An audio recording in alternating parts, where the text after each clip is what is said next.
everybody. Before we jump into today's episode, we have two sponsors we want to say thank you to for supporting this show.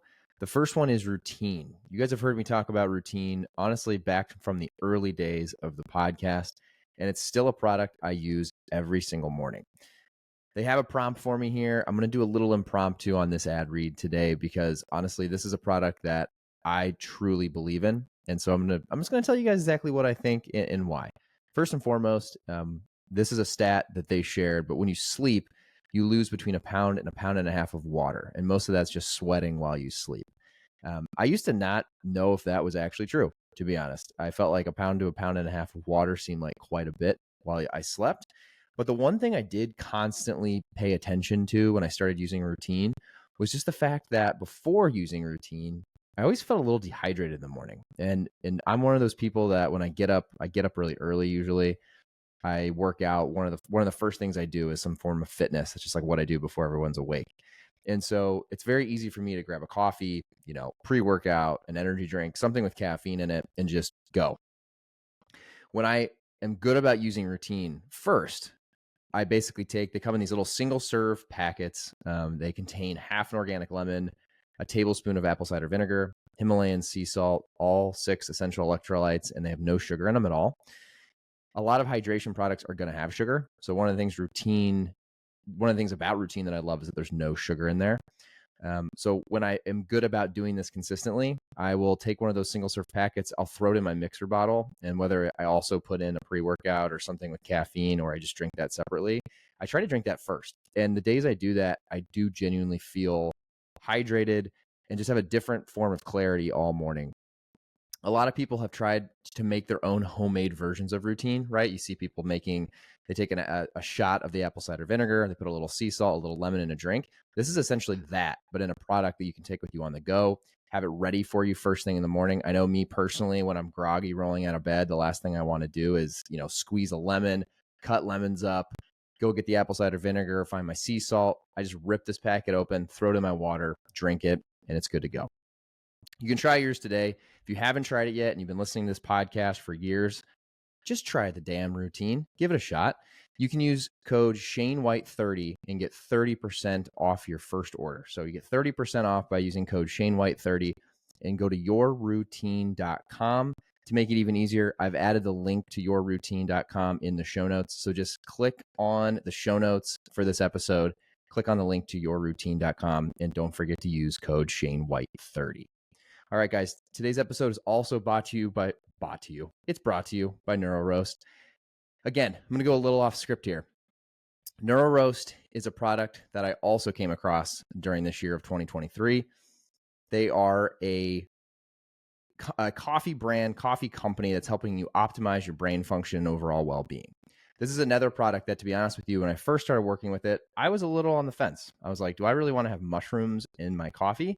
Well, folks, I will tell you, when I use NeuroRoast, one of the things that has stood out to me the most is I'll back up. People that know me know that I have way too much caffeine, typically.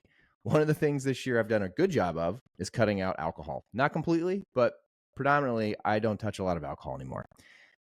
What I think I've actually done the other way, though, is add a lot more caffeine. So I do definitely drink too much caffeine. That's something I need to work on next year, is to try to minimize how much of that. But NeuroRoast is something that has actually helped me because of the way they've formulated their coffee. Like, unlike regular coffee, which is, still something I consume, but NeuroRoast specifically doesn't cause jitters or crashes. Mushroom coffee provides more balance and sustained energy, allowing you to stay focused and productive throughout the day. So the times I do use NeuroRoast, I'll be honest, I just don't feel that jittery, like, I'm jumping out of my chair or standing here at my desk jumping around feeling. So give NeuroRoast a try. They have some really good flavors. I'll be honest too, the two guys that started NeuroRoast are just really good dudes based out of New York, and they're hustling, and hopefully they can get some people to try NeuroRoast this holiday season by listening to this podcast. So for you folks who've been on the fence, I'm telling you, it tastes delicious. They've done a fantastic job of making this coffee not only be functional, but taste fantastic. And if you want to try NeuroRoast, you can use code ShaneWhite. So it's super simple, just ShaneWhite at checkout.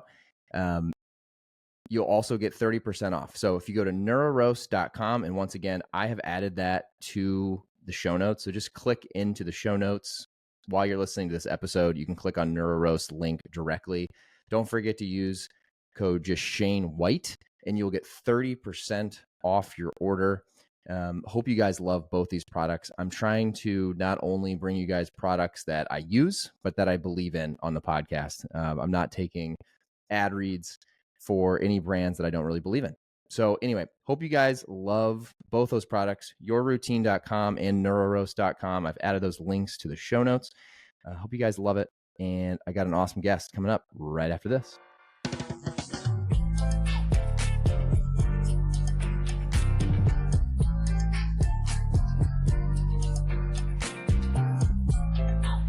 All right. Welcome to another episode, everybody. Today we're hitting on a subject that is kind of a hot topic right now in the news and in general, but we're going to spin this to be a little bit more about how we think this is going to impact Amazon, which I think you'll hear from Kyle and I today. We think there's a lot of good that's going to probably come out of this, assuming that it works out. But the long and short of what we're talking about today is just TikTok and Amazon, and here in 2025, what we think potentially could become a really good synergy together for folks that are selling any sort of products, and definitely for brands on the platform. So Kyle, I'll let you jump in a little bit to what we've been thinking, and then I'm sure we'll get into a little bit of this whole TikTok ban potential, and either way, what we think is going to happen. I think it's also important to timestamp this, right? So it's Friday, January 17th. So the Supreme Court ruling has come down in that they are essentially declining the case, which means that in theory, it means that TikTok would be banned. But the decision, I think, hereafter is whether or not this will be after Trump is inaugurated, whether or not there's action taken against it. Yeah, I think Biden actually, his team came out today, like unofficially, and said they're not going to do anything. We wouldn't. They're not going to like touch it over the next couple of days. Yeah. Well, he's 2 more days in office? Yeah. So anyways, I think the important thing to note here is we're working under the assumption that something gets worked out, right? TikTok is around. What does that mean for brands selling on TikTok and ultimately Amazon? And if you rewind maybe 3 months, there was a very broad partnership announcement between Amazon and TikTok. Not a whole lot of information was given, but through conversations that we've had in the industry, and also it doesn't take a genius to kind of put 2 and 2 together of what that partnership is, in the sense that you have one of the most robust and cost-efficient fulfillment networks with Amazon. And then you have obviously this massively trending social platform like TikTok. So our idea is that the partnership is actually going to be, hey, right now the integration from brand to TikTok shop is enabled by Shopify typically, right? So someone purchases from TikTok, that order gets sent to Shopify. That brand fulfills the order as they would a direct-to-consumer order typically. In the future with the Amazon partnership, what will potentially happen is go to TikTok shop, swipe up, purchase through Amazon checkout, which auto-filled credit card, auto-filled payment, 1 or 2 day free shipping with Prime, and then Amazon is fulfilling that order directly as opposed to the brand sending it from their warehouse. So the brand benefit is better shipping rates. You have a consolidated inventory, right? Because that inventory that TikTok would be fulfilling the order with is actually Amazon FBA inventory that's already sitting at the warehouse for most brands. So there's some very, very clear synergies and opportunities. I think the one thing, and I'll kick it over to you, Shane, the one thing that is still a question mark in my mind is the consumer reaction. So again, working under the assumption that TikTok is still there, just my hypothesis, right? Like you scroll that feed, how easy is it going to be to swipe up and purchase on a $10 item that can get delivered to you in a month? So I'd be curious, how do you think the conversion process is going to be different, assuming that TikTok is still around and assuming that there's some kind of partnership with Amazon? And then also on the flip side of that, take TikTok out of the equation, right? So TikTok is still a thing. TikTok shop is still rolling, but what does it mean for Amazon as a standalone business? Yeah. I mean, I think the philosophy you and I have come up with the most, I know I've played with it. I've bought a couple things on TikTok shop just to test it out. Mm-hmm. My initial reaction, obviously coming from, Kyle and I were on Amazon all the time. So take that with a grain of salt. It's just clunky.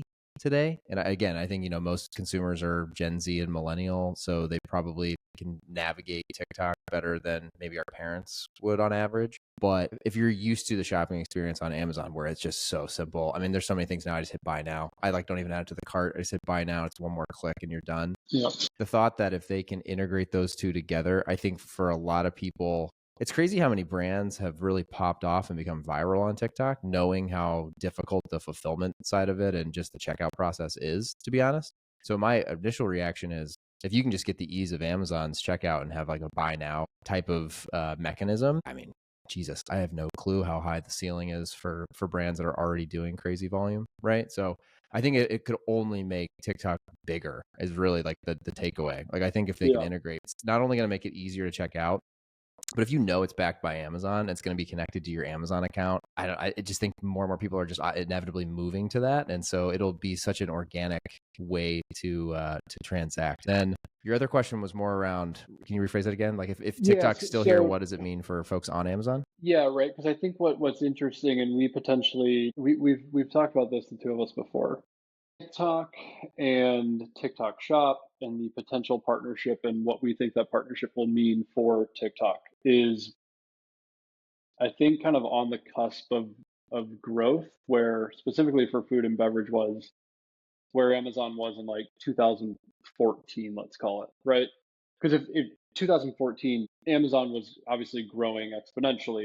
Purchasing food and beverage from Amazon was still probably less common. Yeah, for sure. Certainly when I was working at PepsiCo, that was kind of the upstart. There were some brands, smaller brands specifically, if you think back, like what Bai was doing really, really well. That's before they got bought by Dr. Pepper.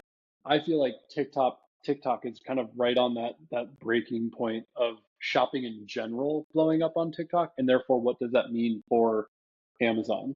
Yeah. You know what's interesting is you're saying that. The first thing that comes to mind is any younger brand that is trying to launch on Amazon. You and I know this because we've worked with them over the years. Like it's possible to do. The one thing that is always inevitable is you just don't know when you're early and you have low brand awareness, especially on the advertising front. There's no rhyme or reason sometimes to just like why certain category and competitor targets tend to work for some brands and just not others. And so what I mean by that is getting like from 0 to 1 on Amazon. If you're starting only on Amazon, it can be tough. For some brands, it's not quite as tough. Point. And you and I lately have really leaned in. Like in 2025, I'd be surprised if affiliate marketing, and for a lot of brands that we get to work with, don't take that a lot more seriously this year. And I think TikTok, for if you're a brand new brand, it gives you an opportunity to actually have folks try your product, explain your product, show people the product. And I think that's maybe been such a hard, that's just an area that's tough for a new brand. If you don't do that type of marketing, is you're one of many in a category. So you're usually trying to win with the creative you use, the imagery you have, which is usually telling a story and a why we're better, why we're healthier, et cetera. Could be trying to win on price, whether it's, promotional tactics or overall price points. Well, it's interesting too, because like you and I have looked at different lists of, if you look at the list of top selling food and beverage brands on TikTok, and then you compare that to the respective categories on Amazon, they're totally different lists. Yeah, like maybe there's some crossover, but they're totally different. So that's like a good point. The challenge for a new brand on Amazon to over time build reviews under Amazon's policy correctly, build reviews, build organic search, build subscription. If you don't have on shelf brand awareness or a D2C, it's not a 2-month thing. It takes a little bit of time.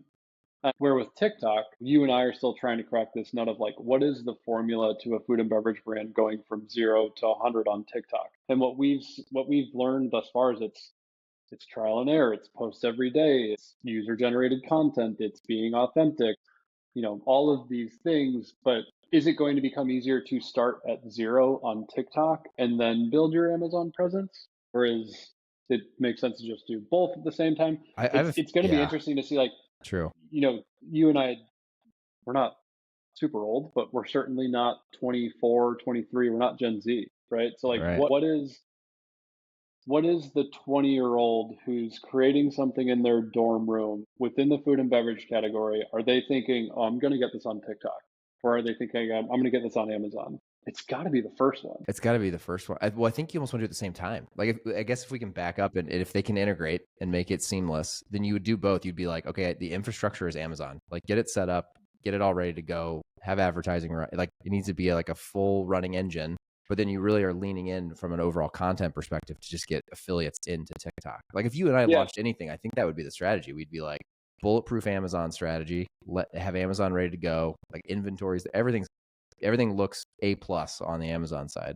And then we would really lean into TikTok and try. Honestly, it's going to be a lot of trial and error, but it's like posting multiple times a day, getting affiliates, getting friends, family to post, like just content to get people to seamlessly try to see it on TikTok and go over to Amazon. Because it's cool if you get someone to do that, and then the person who saw it on TikTok is getting it into their Amazon account. Now they can sign up for a subscription and they'll see it on Amazon next time. You like just move into that funnel, which today you're not doing. And it's funny because you through our business, right? We would look at Amazon and look for potential new clients or just brands that potentially need a little bit of help just on Amazon itself. Mm-hmm. So like we talked to so many brands who needed help with Amazon, got it. They feel like Amazon is a good spot, and now they're working on TikTok Shop. Where actually now we've talked to a few brands where it's like TikTok Shop is humming. Yeah. They're crushing it, but their Amazon business is not great.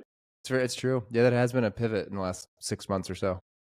Yeah, and it's such a shift from, like, you and I both know, if you're a brand and you're crushing it on TikTok and you're not on Amazon selling your own product, I guarantee you probably are on Amazon and you don't know it by a third-party seller.